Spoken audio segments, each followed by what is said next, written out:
السلام علیکم۔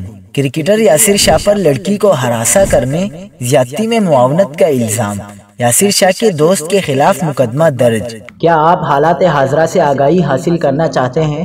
خبر کے پیچھے چھپے اصل حقائق جاننا چاہتے ہیں تو ابھی سبسکرائب کیجئے جلمل پاکستان کو اور ساتھ ہی گھنٹی کے نشان پر کلک کر دیں۔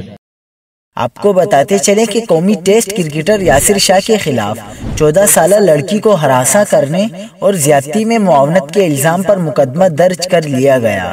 اسلام آباد کے تھانہ شالیمار میں متاثرہ لڑکی کی ایک رشتہ دار خاتون کی درخواست پر FIR درج کر لی گئی۔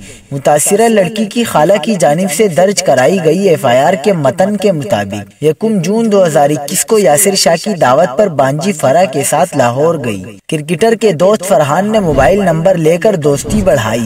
14 اگست کو میری بھانجی ٹیوشن سے واپس آ رہی تھی تو فرحان نے اسے راستے سے ٹیکسی میں بٹھایا۔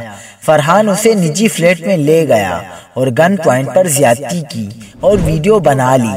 متن کے مطابق فرحان نے دھمکی دی کہ اگر کسی کو بتایا تو ویڈیو وائرل کر دے گا۔ فرحان نے یاسر شاہ سے بھی دھمکی دلوائی۔ کرکٹر نے دھمکی دی کہ وہ بڑے کھلاڑی ہیں، کسی بھی مقدمے میں پھنسا دے گا۔ فرح کے مطابق فرحان نے اسے بلیک میل کر کے نجی کیفے میں لے جا کر دوبارہ زیادتی کا نشانہ بنایا۔